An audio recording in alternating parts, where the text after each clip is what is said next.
Oh man. Well, I am looking forward to tonight's message. This is the last traditional service before we hit Easter this Sunday. And man, Easter is going to be amazing. And you know what? This is the first Easter since I've been on staff at a church that I am not stressed out by the fact that it's supposed to rain on Sunday. Like, it doesn't bother me at all. For the first Easter ever, before we would be in full chaos, panic mode. Is the roof going to leak? Do we have umbrellas? Are people going to come? Do we need to have people out there walking in their car? Where's the puddles going to be? All this, we need wet floors. We would be like going nuts. And you know what? This year, because of the unique situation, and maybe I've been hanging out with my wife, and this is like a glass half full kind of perspective. This year, I'm not worried about the weather at all, because you all are going to get to enjoy and participate in Easter from the comfort of your own dry home. And it's going to be amazing. It is going to be so much fun. And you know, listen, in talking about Easter and services, and really it's not just Easter service, and we're going to put out some videos and we're going to talk about it, but Easter is still happening. It's going to be unique. It's going to be different. It's going to be in a different feel than any Easter probably in the history of celebrating Easters in a traditional way. But here's what I would encourage you to do. Still partake in Easter. Still partake in the celebration of the resurrection of Jesus. And what I mean by that is, you know what? Still make it something in your house. And this is whether you're at home alone or you have family, you're probably looking at how you're going to have to change things. But man, here's the thing. Still get up. Still get dressed. Still put on your Easter best if that's what you usually do. There's a good chance that I'm going to show up in a bow tie and be the only person in here with a bow tie and be the only person. But you know what? It may happen. I can't promise anything, but that could happen. All my bow tie shops are closed right now, but I mean, they're apparently not essential. But here's the thing that we know. We get this opportunity. We get to get dressed, get your family together, get church, put it on the big screen, turn up the music, stand up for worship. You know what? When I'm preaching real good, shout me down, encourage me even though I can't hear it. Engage in service and take pictures of your family. Do the things that make Easter. Make it a holy moment. Make it a time where you, whether it's you individually or you with the loved ones who are in your home, where you get a time to take that time and say, hey, this is why we celebrate Easter. It's not about the bunny. It's not about the eggs. It's not about the chocolate, which, listen, I'm all for all of those things. And I think they're going to be on extreme discount at the store. But we get this opportunity to teach and to share the reason we do this. It's because we're celebrating the resurrection of Jesus. And so, man, I encourage you, whatever your family traditions are, try to keep those things going, figure them out. We're going to be creating an amazing experience for you online. It is going to be awesome. And make sure you invite someone. Reach out, send them our links, send them our stuff and say, hey, my church is going to have an awesome Easter message. You can watch it. Here's the way that you can connect with us and encourage them to do it, because it is going to be a life-changing message. I've had this message and literally have been working about it and praying about it since about October, which sounds crazy, but that's literally how long it is. And it is more relevant today than it ever was when I first started thinking about it, because God is good. And so Easter is going to be absolutely incredible. You don't want to miss it. Regular service times 9 and 11. It's going to be a lot of fun. So today, this service, I'm kind of continuing the discussion because we've been walking through this journey of getting to resurrection, because the resurrection is the thing that all of Christianity is kind of, we build upon the fact that Jesus not only died, but he rose again. But one of the things we've been talking about kind of in this process of leading up to Easter is we have talked about that you can't truly, fully appreciate the significance of the resurrection unless you fully understand the significance of all the other portions of Jesus' life. So we talked about his life, what his actions meant, how he lived, the way that he lived and what it meant and what that meant to us, and how he was not only an example of what life could look like, but he was showing us the picture of the Father and his character. And then we took a look at the cross, at the death of Jesus. What did the death mean? What was the significance of the fact that he came and died? Did he have to die? Did the blood have to be shed? Did he have to die in that manner? And the short answer to all that is yes, it had to happen. There had to be blood that was shed. And so we saw the significance of the cross. We saw that it had come, had been prophesied literally by his great-great-great-great-grandfather. He wrote Psalms about it and talked about the conversation before he was ever born, before crucifixion was a thing. And we see that this crucifixion of Christ was critical. We talked about what that meant for us. And then this last Sunday, we talked about something that I think is important. And I think it's so relevant to where we are at in this moment, because we talked about the tomb. We talked about the place where Jesus was buried. We talked about what the tomb looked like. And the reason that I feel like the tomb is something that's so important, that it's always important, is that, for one, from a Christian perspective that is unchanging, is the tomb is the place where we get to leave dead things. The tomb is the place where we get to take our old selves, that when we've been crucified with Jesus, we get to leave that place in the tomb. And the act of baptism is this physical expression of us going under the water and going to the tomb, and the old man's left, the sin nature's left, and the new man rises. That there's this concept of the tomb is a place that you visit, but you don't stay. That the tomb represents this idea. The tomb represents this idea that there's a time in the waiting. There's a time when it's dark. There's a time that there's uncertainty. And it's in that uncertainty that we maybe find ourselves today really reflecting, and maybe find ourselves in a similar circumstances. We find ourselves on a global scale where there's a lot of uncertainty. There's people who are staying at home. There's people who are not going out and doing their usual activities. And I've heard people say, whether it's on social media or interviews or whatever, or even just individual conversations, that people say, I feel trapped. I feel stir crazy. I feel like the walls are caving in. I feel like I can't out. I feel like I'm going to lose my mind. I feel like I'm bored. I feel there's all these things, and that in many ways the reality is, as a society, many people are feeling like they're in a tomb. Like their home that was one point a place of rest and a place of relaxation, and a place that maybe all week they were looking forward to the weekend where they could just stay at home. Now all of a sudden, a couple weeks in, and it's the last place you want to be. And you'd rather be anywhere else than home. It's amazing how perspective changes, and the thing that looks so sweet for so long, when you finally get what you want, all of a sudden it's maybe not as sweet as you thought. It's not as great as you thought. And we have to couple this with, it looks different for different people, because some people are absolutely alone in total solitude, and they're lonely. Maybe that's you tonight. You're at home, you're alone, you're by yourself, and you say, I haven't been able to see my friends, I haven't been able to get out, I haven't been able to go, and you're lonely. And then some of you are on the opposite scale, where maybe you have a bunch of kids running around in your house, and you wish for just a minute that you could be lonely. You wish for just a few moments that you could have some time by yourself. That without being interrupted, without someone storming in, without someone breaking into your room or coming into while you're trying to use the restroom, or for any second, like these things happen. It's amazing how the perspective changes. Because the ones who cannot get any alone time just wish, man, I wish I was alone. But the ones who are alone wish, man, I just wish someone was here. It's a perspective. There's a perspective of what we have to understand. But you can feel like you're in a place where you're trapped, the tomb. But the good news that we know about the tomb, the good news that we know about the God, is that although it bears significance and it's important and it's something that you have to pass through, the reality is we don't serve the God who stayed in the tomb. We serve the God who came out of the tomb. And not only that he came out of the tomb, we serve the God who rolled the stone away from the tomb and said that it's not a place you ever have to worry about being stuck in again, because the door has been left open. And it's amazing that we need to see that. And so there's this encouragement.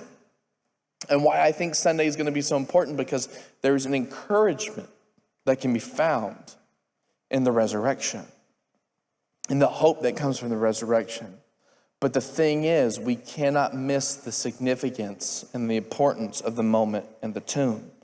One of the things that I said on Sunday, and I'll say it again, is maybe we should stop taking so much time and thinking about when is normal going to get back? When is my normal routine going to get? When is all the things? And maybe we should be looking at it and saying, God, what are some things in this season that you're calling me to leave that I'm no longer supposed to carry with me anymore? That out of this season, I'm supposed to walk in a different style. That God is saying, in this, I'm wanting to develop something in you or develop something out of you so that you come out of this season a different person. A new man, not carrying maybe the baggage for where you had, but carrying what you need for the journey that's in front of you. Because the world is going to come out of this and things are going to be a little different.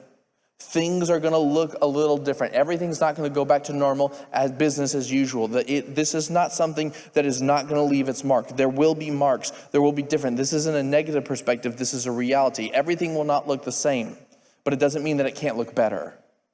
It doesn't mean that there can't be a better hope. It doesn't mean that for those of us who are in Christ that our best days are not in front of us.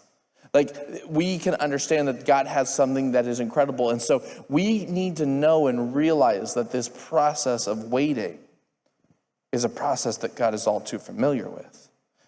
And I think that there's a reason that sometimes there's a waiting. It's not to torture you. It is not to make you have doubt. It's not to create fear, but that in the waiting and in this process of the unknowing and the waiting, when the result happens, when the resurrection happens, when the end comes, when the thing that you could never imagine ending ends, the reality is God is there with the glory. And God receives the glory. And as an illustration of this, I want to look at a story that also involves a tomb. And it's one of the few types and shadows in the New Testament.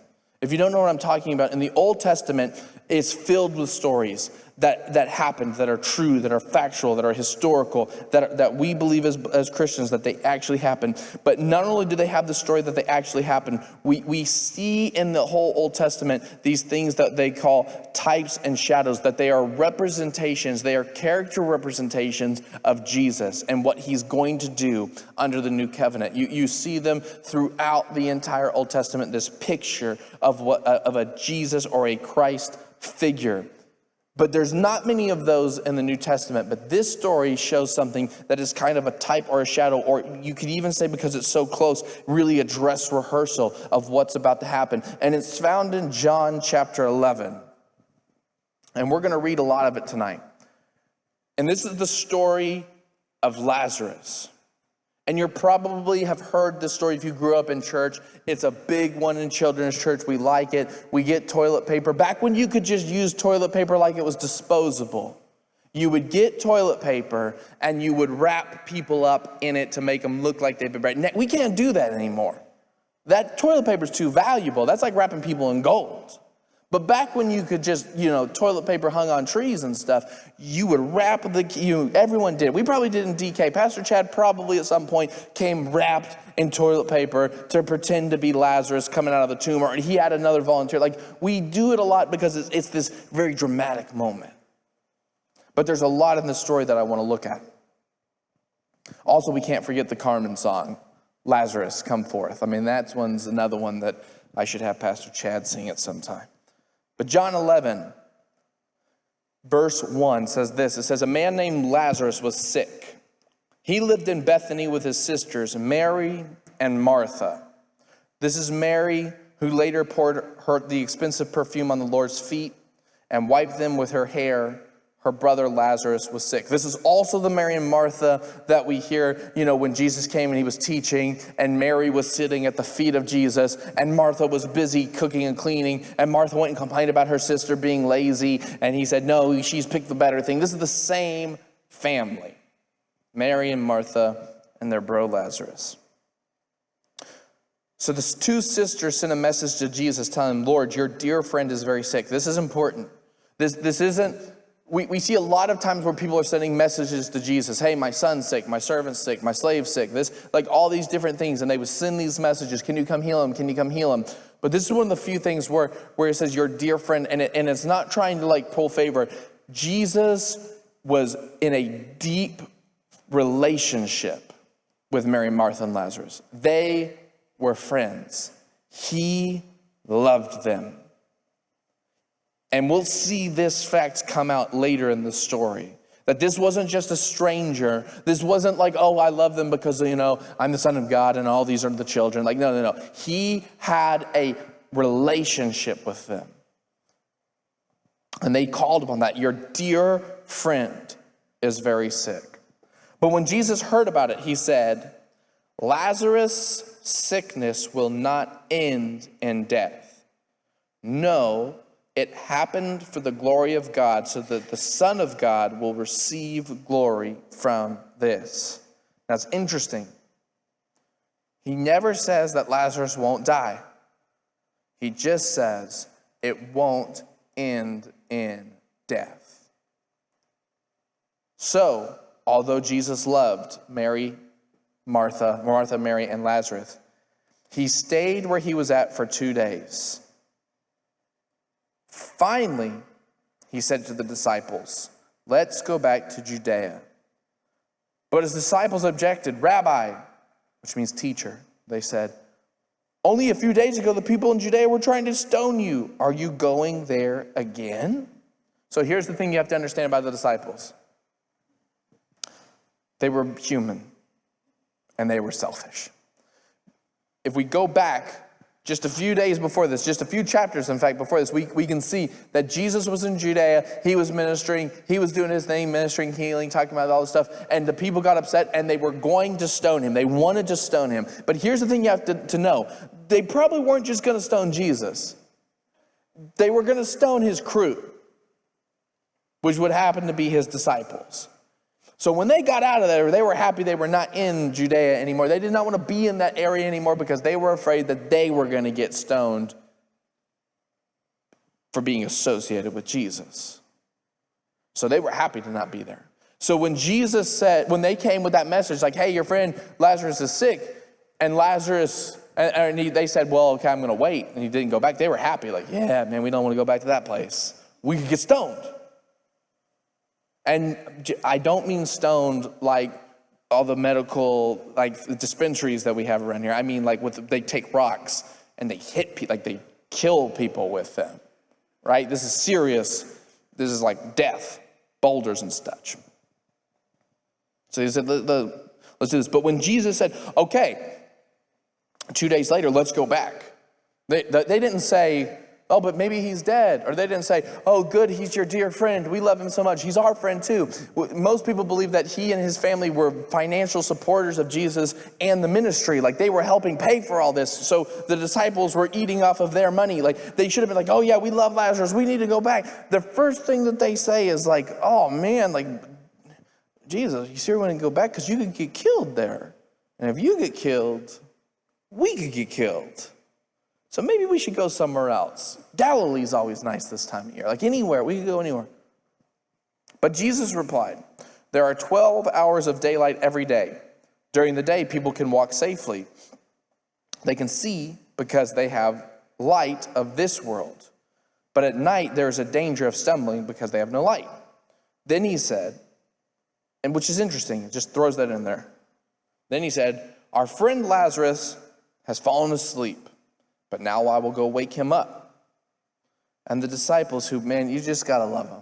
You just got to love them. These guys, they just don't read in between the lines. At this point, it's towards the end of Jesus' ministry. They've been with him now for almost 3 years. Like you would think some of this holy wisdom would have rubbed off and they would have been there a little bit, but they still just don't get it. And they're still thinking selfishly and they still don't know why they have to go back there. And they're probably also like, why were you just talking about light of the world? And like, I don't get it. It's dark and now it's light. And then you said he's asleep. And so they said, if he's sleeping, he'll get better.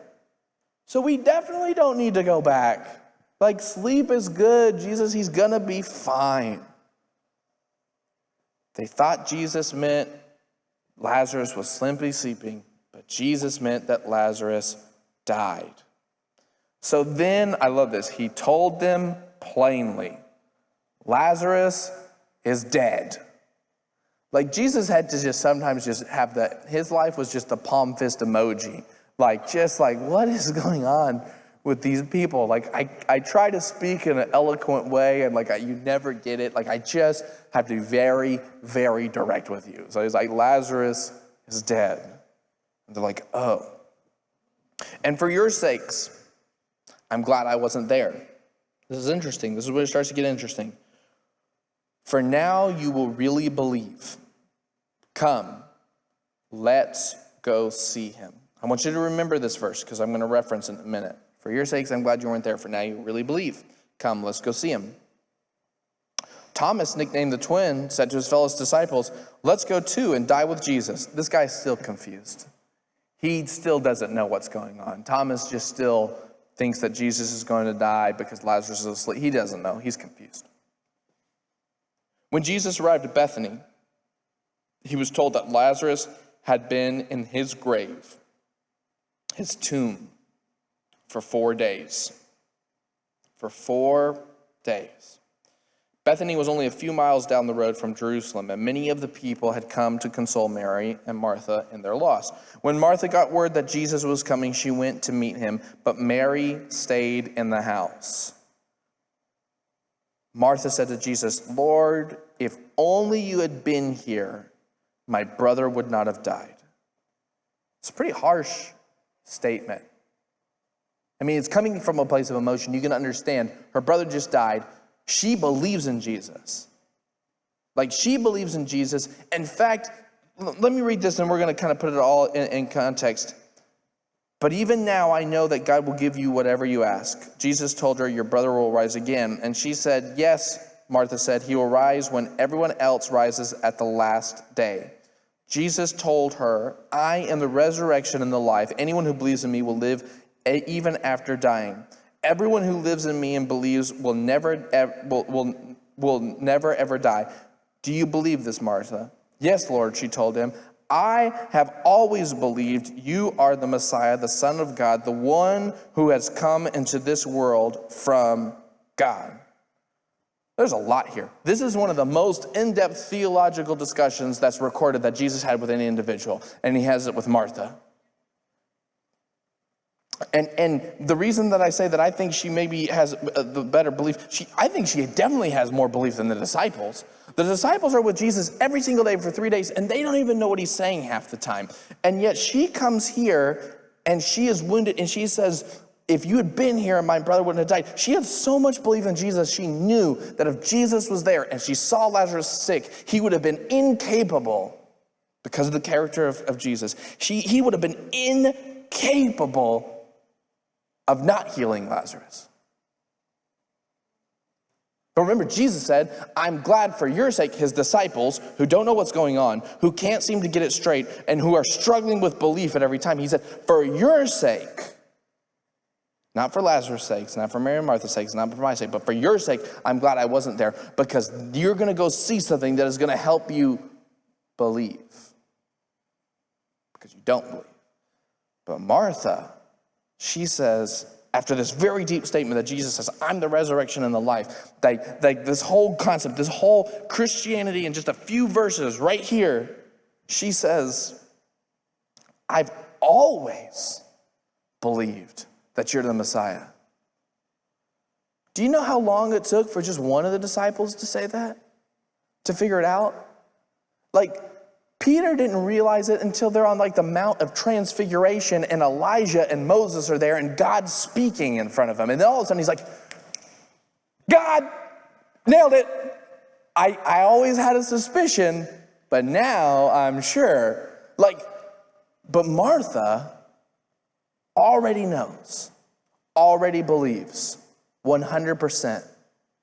And I was thinking about it some this afternoon, Mary and Martha and Lazarus, who supported Jesus, who were friends, but they didn't travel with Jesus, per se. We don't have any record of them traveling. I'm not saying they never did, but they didn't travel, not like the disciples. The disciples were always there. And I wonder that maybe one of the greatest things the disciples had to deal with is that not only did they get to see all of Jesus' miracles, but they also got to see Jesus just in everyday life. And maybe when you get exposed to something frequently, maybe something that becomes common all of a sudden can lose its opportunity to be holy. Or something that becomes common can lose its opportunity to be something that is uncommon. That because they hung with Jesus and they ate with Jesus and they walked with Jesus, and although we get to see all these miracles, you think, how can you forget? You got to remember, between every one of these miracles, that a lot of time passed. Even when it says like they walked from this city, that was a long time. Like they walked, and the whole time Jesus wasn't just like shooting lightning bolts out of his fingers. He was just walking. And I'm sure if you're Peter or James or John or Bartholomew or Thomas, and you're sitting there and you're like, man, he just healed that guy that was blind. But now he's just kind of like walking down the street, like me. And he ate some stuff and he had to go over there and take care of his business earlier. Like he does some really crazy stuff, but like he also just does some stuff that's really normal, like me. And maybe it was like their overexposure to something made it where they felt like it was common and they were missing it. I don't know. I don't know the answer, but something about being so close to Jesus, which you would think would make them be the most faith-filled people, that it made it where they were still missing things. But Mary and Martha, they had a different thing. So, I always believe you're the Messiah. Like she's already understood that the Messiah, the resurrection, the life, the whole thing, she's already made this big theological statement. It says, then she returned to Mary. Remember, Mary's still at the house. And she called Mary aside from the mourners and told her, the teacher wants to see you. So Mary immediately went to him, just ran out the door. Jesus had stayed outside the village at the place where Martha had met him. When the people who were at the house consoling Mary saw her leave so hastily, they assumed she was going to Lazarus' grave to weep, so they followed her there. You gotta understand too, there's this weird culture of people. There was like this culture of mourning. And so when someone died, they would go, and it was like cultural to mourn with the people. And some people just really like to get out there and mourn. Like they really like to get out there and just weep and wail. Like it was cathartic or something. I don't know why they would do it. It sounds terrible to me. But they're like, oh, so-and-so died. Well, we better go over to that grave and mourn for a little while and just really cry. And sometimes you would get paid. In fact, I saw a documentary. I cannot remember the name, but there's some places in some Asian cultures where they still have professional wailers, and you actually pay them to come to your funeral so that there would be someone who really can be wailing at your funeral over the loss. And like some people would have the provision in their will, like in their will, like, hey, when I die, I want so-and-so to be there to really be, crying it up, and they'll come in like crawling and wailing the whole thing. I mean, it's not real, but there was some of this going on. And so they all followed because they thought, this is my time to shine. I'm going to really wail good.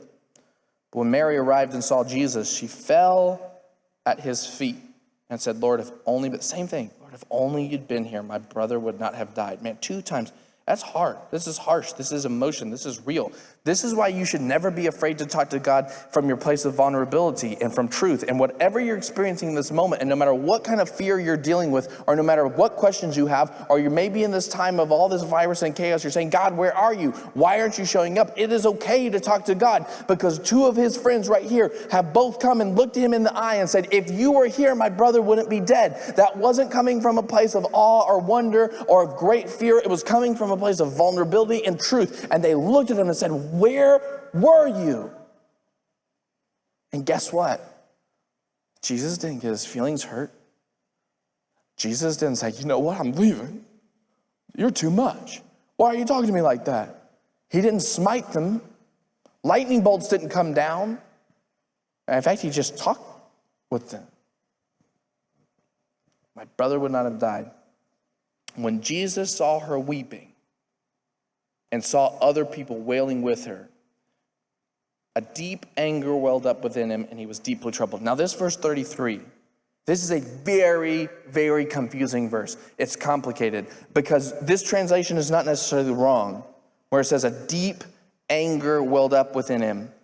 and he was deeply troubled. It's good. They're trying to convey what's happening, but it's because the Hebrew or the Aramaic word there is a very complex word, and it actually can connotate two different things. So there is this element of anger that is associated with this word. So it's not inaccurate to say that he was angry, and you can say that he was angry at these fake wailers. He was angry at this mob of people, but there was also this idea that this word that represents here, there's also this connotation of being very emotionally moved, like overwhelmed with emotion, like very, very compelled with emotion. And they try to continue to talk about this because it says, he welled up and he was deeply troubled.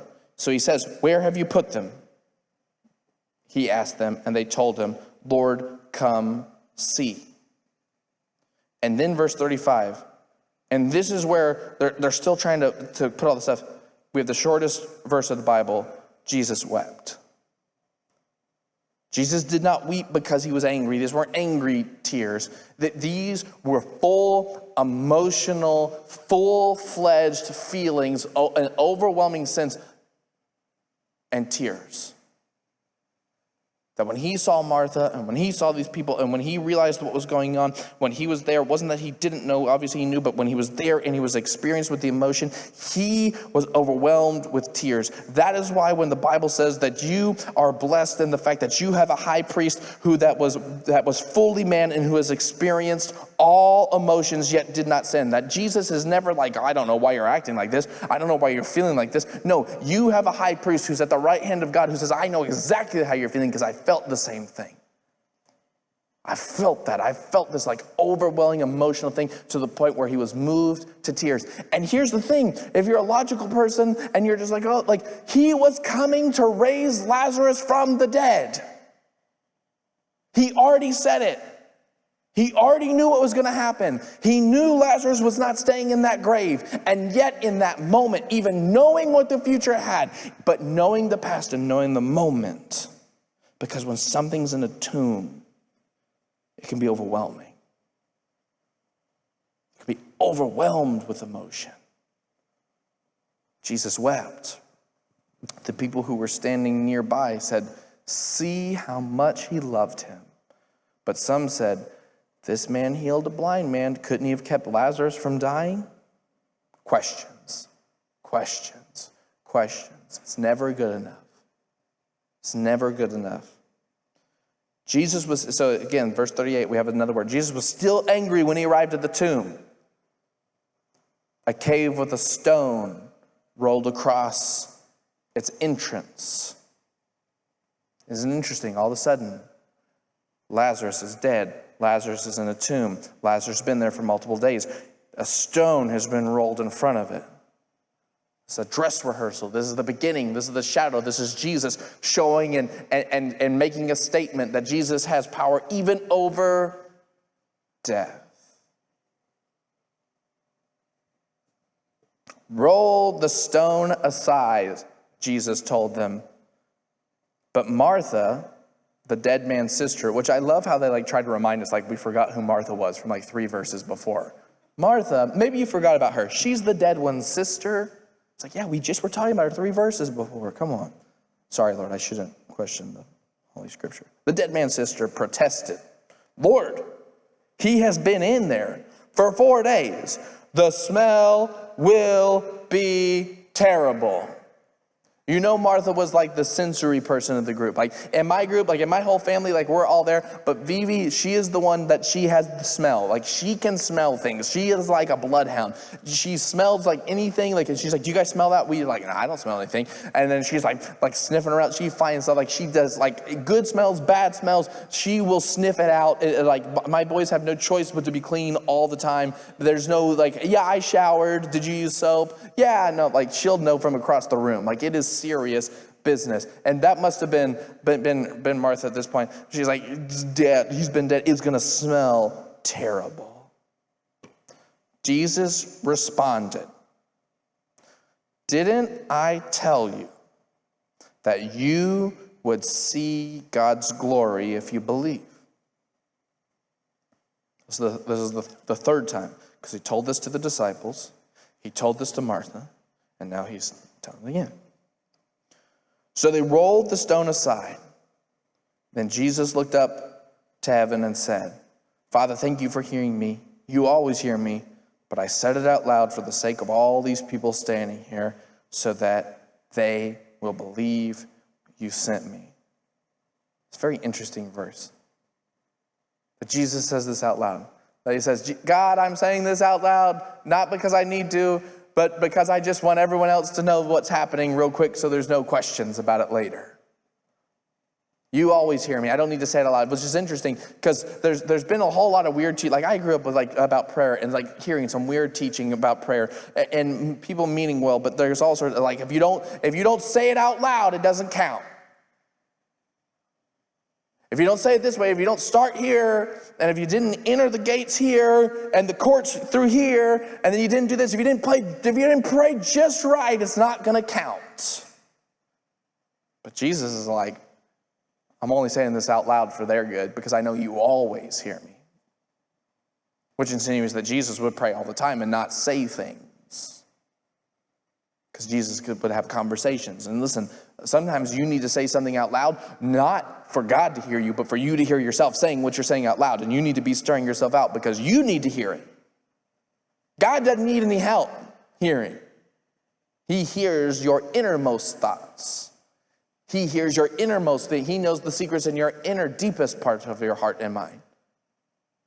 Saying something out loud and now is for you. Jesus said it out loud, not for Jesus, not for God, but for everyone else around to hear.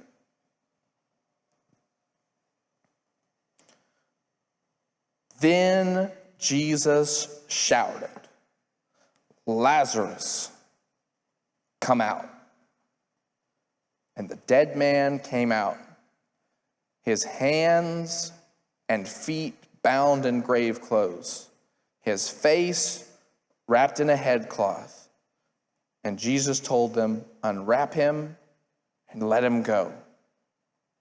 He had already gone through the ceremonial burial. He had already been anointed for burial. He had already been wrapped up. He had already been put in here. The stone had been rolled away. He was in here. And with just these words, Lazarus came out. I love reading some commentaries and some theologians. They talk about that Jesus was very specific because this grave was not a singular grave. This tomb was not where one body was. There were multiple bodies. And that Jesus was specific to say, Lazarus, come forth. Because if Jesus just would have spoken, come forth, there was enough power in Jesus that every single dead person there would come to life. And you say, I'm sure there were bones. That doesn't stop Jesus. We know what the power of resurrection. In fact, if you read the New Testament and you read in Acts, we hear all these stories that when Jesus got raised to the grave, something happened because they said a bunch of people who had been dead started walking around and people saw other dead people that were walking around. They're like, I don't know what's happened. I was dead and then I'm alive. I don't know what happened because something happened and there was enough power that it didn't just raise Jesus. It was an overpower. And other people must have just gotten some of the side glory.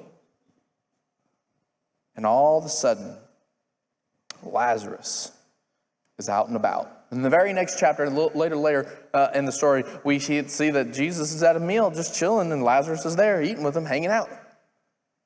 Just another one of the boys. He probably paid for dinner. The disciples were real happy then. Yeah, Lazarus, I was telling them the whole time we need to come get you. I was the first one to be like, yeah, let's go. But it's interesting that the reason that Jesus did this whole thing and that the reason that Jesus went through this whole, and that he didn't come right when he was called, and the reason that he said it was because he needed more people to believe.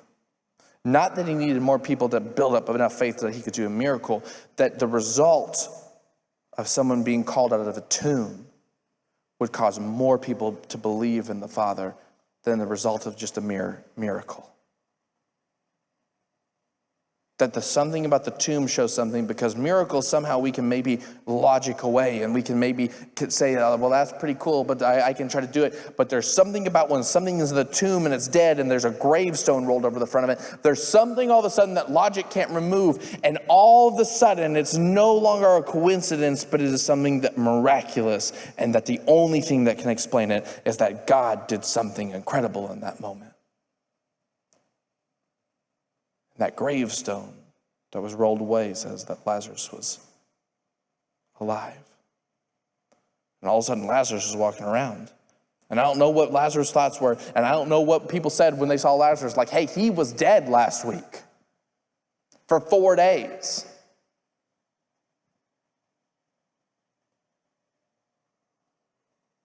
The reason that the tomb is so significant is because the tomb makes the resurrection even more miraculous. And the tomb makes it where even more people see the power of God. And the tomb makes it where even more people get to believe. Jesus says, I'm doing this for your disciples so you will believe. And here's the thing. I actually don't know if it worked. Because when Jesus, even though he did this, and when Jesus died, it says the disciples scattered and were scared. You would think that after all the things that he said, and after doing this, and after he said, on the third day I'm coming back again, you would think that at least one disciple would have been just crisscross applesauce outside of that tomb on Sunday morning saying, today is the day that Jesus is coming back because he told me. But they were all hiding, afraid.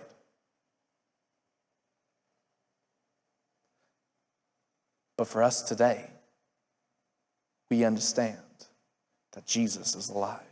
That today he's alive. We don't serve a God that's dead. We don't serve a God where you can go visit his grave. We serve a God who's alive, seated at the right hand of the Father. But the tomb shows us the significance that when you look back at the tomb, you can say, wow, how good is God? Something was dead and he brought it back to life. I don't know what you're experiencing right now. I don't know what place your faith is at right now. I don't know how much you feel like you're in your own personal tomb, or you're halfway to the grave, or where you may think. But I can tell you this. We serve the God who's about resurrection power. We serve the God who calls people out of the tomb and tells them that they have life to live. We serve the God who says the tomb is just a place where you can leave dead things behind but can walk a new life. I'm telling you, church, this Sunday is about resurrection.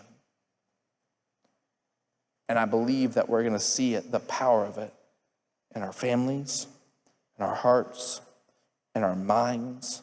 And we're going to be encouraged. And you don't want to miss it.